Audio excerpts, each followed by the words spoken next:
بسم اللہ الرحمن الرحیم۔ پیارے دوستو، السلام علیکم ورحمۃ اللہ وبرکاتہ۔ حضور نبی کریم صلی اللہ علیہ وآلہ وسلم کے زمانے کی بات ہے کہ مکہ میں ایک بیوہ عورت رہتی تھی۔ وہ مسلمان نہیں بلکہ مشرک تھی۔ وہ بہت غریب تھی اور اس کا 8 سال کا ایک بیٹا بھی تھا۔ غربت کی وجہ سے ان کا گزر بسر بہت مشکل سے ہوتا تھا۔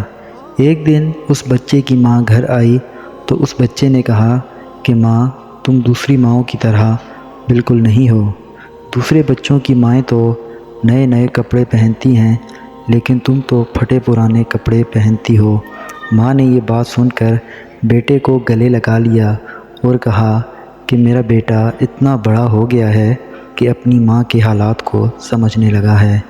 اس نے بیٹے سے کہا کہ تیرا باپ مر گیا ہے، میں بیوہ ہوں، تو یتیم ہو گیا ہے، اس لیے تیری ماں سارا دن ان لوگوں کے گھروں میں کام کرتی ہے تو بہت مشکل سے گزارا ہوتا ہے۔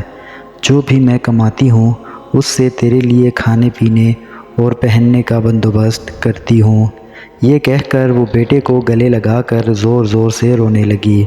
بیٹے نے ماں کو چپ کرواتے ہوئے کہا کہ ماں، تیری چادر پھٹ گئی ہے، تیرے لیے میں نئی چادر لے کر آؤں گا۔ ماں نے کہا تو بہت چھوٹا ہے، تو کہاں سے لائے گا؟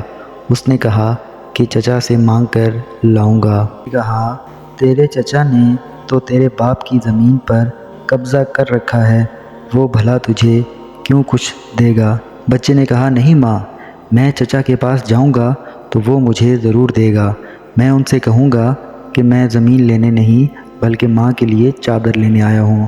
ماں نے کہا تیرا چچا بہت دور رہتا ہے، تو وہاں تک کیسے جائے گا؟ اس نے کہا ماں تو فکر نہ کر، میں نے سب پتہ کر لیا ہے۔ تو ماں نے کہا ٹھیک ہے۔ ماں نے بیٹے کو نہلا دھلا کر نئے کپڑے پہنائے، بال سنوارے اور چچا کی طرف روانہ کر دیا۔ بچہ اپنے چچا کے گھر پہنچ گیا۔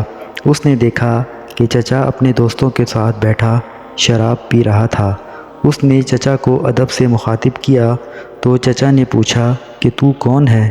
تو اس نے جواب دیا کہ میں آپ کا بھتیجا ہوں اور اپنی ماں کے لیے چادر لینے آیا ہوں۔ 8 سال کا بھتیجا اپنے چچا کے سامنے کھڑا تھا۔ بجائے اس کے کہ چچا بھتیجے کو پیار کرتا، اس نے بھتیجے کو مارنا پیٹنا شروع کر دیا۔ بچہ چیختا چلاتا رہا لیکن چچا کو رحم نہ آیا۔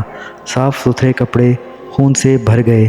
چچا نے اس پر اتنا تشدد کیا کہ وہ بچہ خون سے لہو لہان ہو گیا، لیکن وہ کسی طرح اپنی جان بچا کر وہاں سے بھاگ نکلا۔ ادھر ماں کا دل بچے کے لیے بے چین تھا۔ وہ بچے کے لیے گھر سے نکل پڑی۔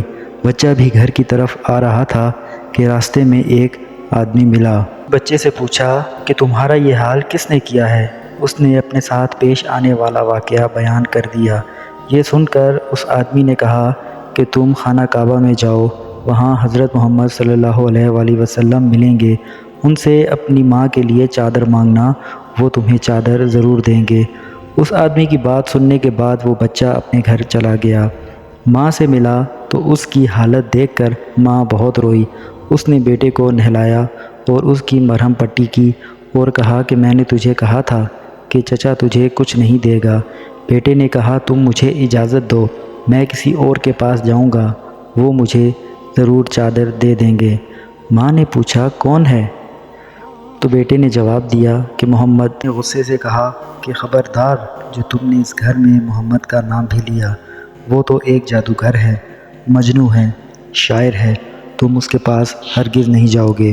بیٹے نے کہا کہ میں ان کا پتہ کر کے آیا ہوں، مجھے ایک بار ان کے پاس جانے کی اجازت دے دو۔ آخرکار ماں نے اجازت دے دی۔ بچہ خانہ کعبہ پہنچ گیا تو بہت سے لوگ وہاں کھڑے تھے۔ اس کی ہمت نہیں ہو رہی تھی کہ کسی سے پوچھے کہ محمد کون ہیں۔ اس نے خانہ کعبہ کے گرد چکر لگایا تو اچانک اس کی نظر ایک ہستی پر پڑی۔ تو بچہ کہتا ہے کہ میں ان کو دیکھتے ہی سمجھ گیا کہ یہی محمد ہیں۔ وہ ان کے پاس گیا، ان کے کندھے پر ہاتھ رکھ کر آہستہ سے بولا کہ آپ محمد ہیں؟ تو آپ صلی اللہ علیہ وآلہ وسلم نے پوچھا کون؟ تو وہ زاروں قطار رونے لگا۔ اس نے کہا کہ میں یتیم ہوں، چچا کے پاس اپنی ماں کے لیے چادر لینے گیا تھا، تو چچا نے مار پیٹ کر مجھے گھر سے نکال دیا۔ پھر مجھے کسی نے کہا کہ محمد کے پاس جاؤ، وہ تمہیں چادر ضرور دیں گے۔